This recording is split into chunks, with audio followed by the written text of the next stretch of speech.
Good day, everyone. You're welcome to Shida XFM. My name is Damilola Adekunle, and today we are on another exciting and exclusive interview session with one of our own. Yes, of course, one of our own. So we have Chief Kayode Odunaro in the studio. He is Baori of Imala Kingdom, Majo Baje of orile, osorun of Isaga, orile Kingdom. Also, I don't know if you're expecting this, but he is the Chief of Staff to Senator Solomon Adiola, the Senator representing Ogun West, and Chairman, Senate Committee on Appropriation. He was the Chief Press Secretary to 3 administrations in Ogun State and Special Advisor to the Speaker, House of Representatives. Let's welcome Chief Kayode Odunaro. Good evening, our audience. It's good to be in this radio station, Sheet FM. Yes, Thank you. So I want us to look at Ogun West. So how would you describe the political economy landscape of Ogun West before Senator Adiola came into picture and now that he is in the picture? Yes, Ogun West, since the creation of Ogun State about 49, going 50 years ago, Ogun West have not had it so good with successive administration. For the simple reason that all the chief executive of the state, well, you can leave out the military, but the civilian one, they've not been from Ogun West. So it's been, well, if they are sharing anything, if they are sharing 100%, Ogun West normally get like 10% Before. or less before. And this has continued different administration, except for the military. Yeah, the military, they try to at least be even. But when the civilian administration, which is like 4 years, 8 years that we've had in this state, they've been getting less than 10% of whatever is the total resources commonwealth of Ogun State. So that has been the narrative till 2023, when Senator Solomon Adiola now came in.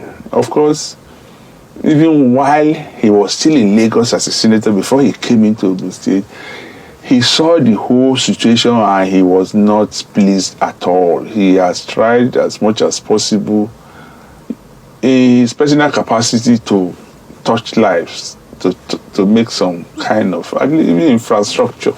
I can remember very well the OU campus in Ayetoro. They don't have a transformer, no connection to the national grid, and the Yewa think tank then approached him.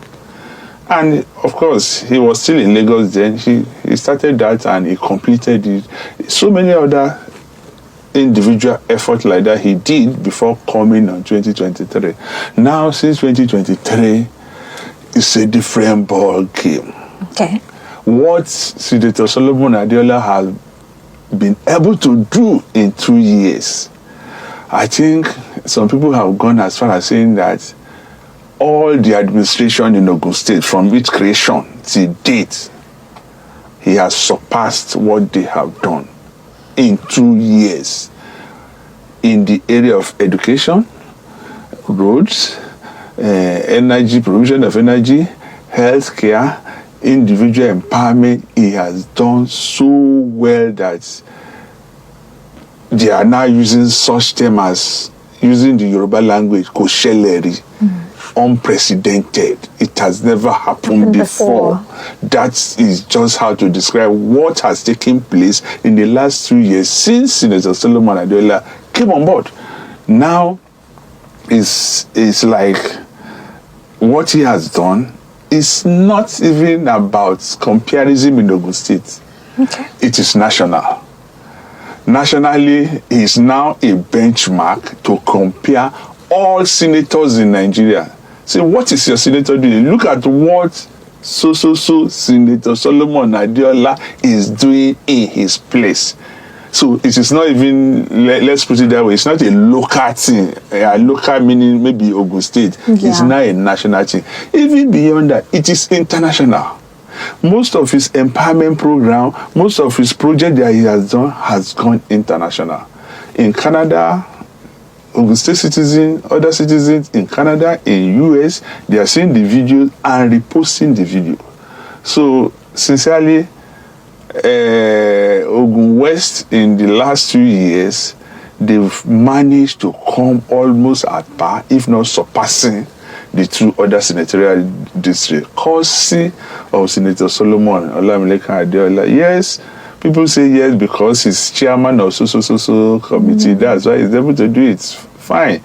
There have been other chairman of appropriation committee in Nigeria. Exactly. Comparison can be made. None of them went national. None of them went international the way he has done in current Nigeria. When you are talking of Nigeria where everybody is complaining, then it was even better when the other people. So sincerely, it is about the person of Senator Solomon Adeola, and he's willing to render service to his people. A lot of people are even saying now this what he has done, maybe they are envious and they are calling for him to do it in other senatorial districts. Yes, he's already doing that. In terms of maybe empowerment, infrastructure, solar lights, roads, he's doing it in the other two senatorial districts, which goes again to say unprecedented. No senator, not even in Ogun State, in Nigeria, will go outside his senatorial district to do project. Senator Solomon Adeola, yeah, he's doing that. He's doing it easily, and he's all there. For instance, in Ogun State capital, Abeokuta, I live in Ewange State. Senator Solomon Adeola gave us 50 solar lights. If you go to Ewange State at night now, it's like small London. The whole people in Ewange State, they are very, very appreciative of it. I am appreciative of it because I will say, oh, what did you bring from Abuja? Look at the solar light. Fine. Okay, thank you so much. And with what you just said, it shows that there's a significant change in Ogun West. Now, I want us to look at this, because with seeing what you've just said now and how you've explained before and now, it's something that's amazing, and he has done so well. So we are also saying, well done, sir, and thank you so much for all that you're doing. So I want us to look at this angle. Do you think the way people are receiving dividends of good representation in the National Assembly through Senator Adeola Yayi will bring these two major change? Just two. One, a considerable support for Senator Yayi to be given the governorship ticket in APC in 2027. Two, do you think it will bring an end to voters' apathy associated with Yewa people, especially the people of Ilaru, to vote their own? Yeah, to your first question, yes.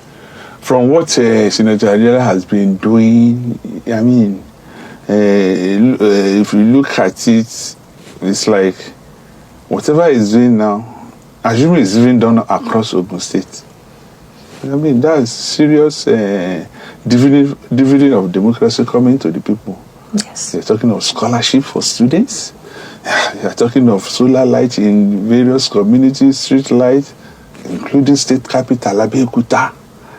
So, I don't know. A lot of people are just saying, look, let this man come and do what he has done in Ogun West that has been acknowledged locally, nationally, internationally. Let it come and do it in just the other two local senatorial districts, and let's see how far we'll go. So, sincerely, for APC as a party, they will be risking a lot of disadvantage if they don't feel their best candidate in this light. Yes, people are bound to have ambition. For even be talking to you here, yes, I could have ambition to be governor, but am I the best? It's like you are going to play a football match. You have a Ronaldo, you have all the star players, and you are going for maybe a final match, and you are now going to field somebody who just say, I can play football. He had never been tested. Senator Adeola has been tested over. It's not one. It's not one season, not 2 seasons. He has been tested in Lagos, found to be worthy. He came to Ogun State, and he has now confirmed whatever he has done in Lagos State, even to a larger extent. So for APC, I don't see any reason that as a party that want to win an election, you will now say, oh, you are going to just look for somebody who just have his own personal ambition, or somebody who has tried and failed before. You know, those kind of, I mean, why did you fail before? Yeah, the people were not there for you and all the rest. So, sincerely, APC, I'm a member of APC anyway. Okay. So, at the end of the day, everybody is going to make an impact. We are looking forward to the situation. If this is direct primary, yes, let the people decide. If it's indirect primary, well, we'll see how that goes. But I know for a fact that maybe we are going to have a direct primary. And the general populace in APC who are witnesses to this, including their friends who are not even APC members, who are confirming that they've never seen this kind of. It would be foolhardy to field any other candidate other than Senator Solomon Adeola. If he so express his intention, as he speak, he's still focused on fulfilling his 4-year mandate for Ogun West, and which is now extending to Ogun East, Ogun Central. So, the second question, the issue you raised again, the second question. Okay, I said that you think it will bring an end to voters. Sincerely, recently, the Independent National Electoral Commission, they started the online registration of voters and things like that. If you look at the record, since they started, Ogun State has always been like third position, second position, give and take, third position, second position. There's a reason for that. Based on what Senator Solomon Adeola has done, a lot of people who have never registered to vote before, they are going ahead to register. Say, look, if this is how representation is, then it means that I should do something about not having that kind of lukewarm attitude to voting. I don't want to register. So people are registering. That accounts for why you have high number of registration in Ogun State generally. A lot of voters are looking forward to say, look, they want to vote for this man. This man has done very well.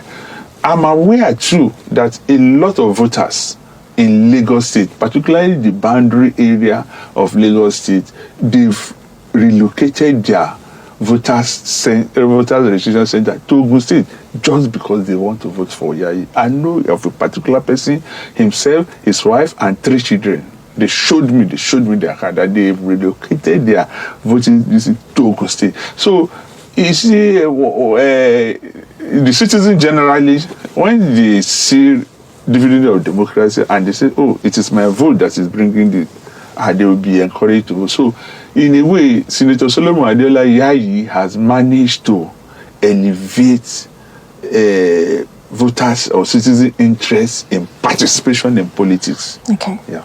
So you're saying that Ogun State is now coming out and ready to vote for who the field is deemed fit. Yeah, you see, I must say something about Ogun State people. Ogun State people, very, very intelligent people. There's no community you will go in Ogun State. Oh, you see all sorts of educated, enlightened people. You see teachers, yes, headmasters, retirees, generals in any community of this state. So, Ogun State, you are no pushovers. They know what is good. That's why a lot of people, when they say they know you just have an ambition to contest. Yes. You are just gambling. You gambled before. You made money out of it. You lost.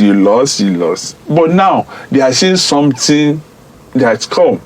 If this guy can do this as a senator, what will he do as a governor? That's a question we should ask ourselves. Seriously, because as a senator, he does not even have any power. But as an executive governor, the power is so much that he can do 10 times what he's presently doing. Having the frame of mind that he has done this as a senator, just a senator, and he has done so much.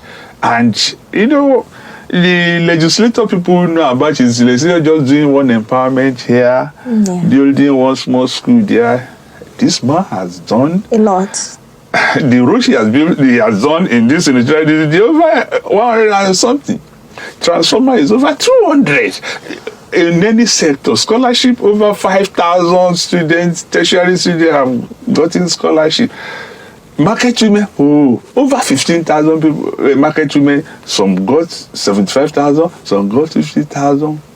Grants, not loans. Not loans. Not loans. So there's evidence everywhere. Sis is like, come, this man, if he's a governor, an executive governor, you have all the leeway to do everything. A lot of people are saying this is the right candidate. So a lot of people, as you speak, they are trying I can tell you for a fact, a lot of people are campaigning for him, printing notebooks for students, branding it with he does not know them. They are doing it on their own because they have interest. If this man becomes the governor, it will be better for me, it will be better for my future generation. Exactly. So before we let you go, is there something you'd like to share with the people? Is there anything? Yeah, I'm actually around your area because I've been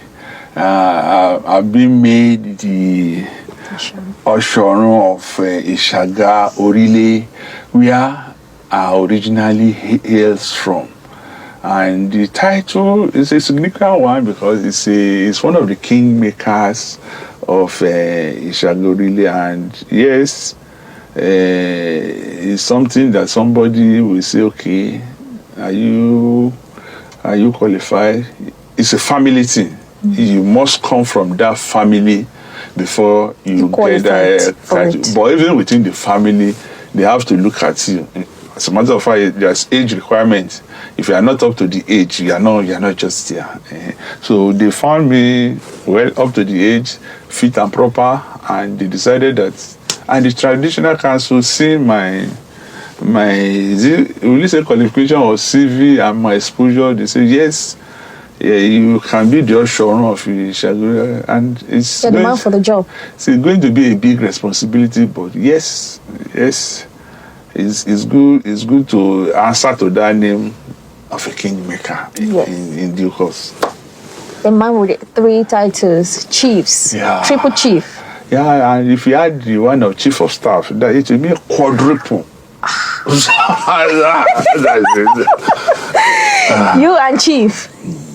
So that's all we can take today on the exclusive interview with Chief Kayode Odunaro. Thank you so much for coming on the program. Yeah, thank you very much, all your viewers. It's been nice being here for the first time. Hopefully we'll be here subsequently to share ideas about Ogun State, about Nigeria. Yes, because sincerely, I'm more of a National Assembly person. We could talk on the legislature at the national level. Yes. We could talk about Natasha. Okay. But that will be for another day. Thank you so much. My name is Damilola Adekule. Thank you so much, Emmanuel Ajayi and Sama Adeche. This is what we call it a wrap. See you next time.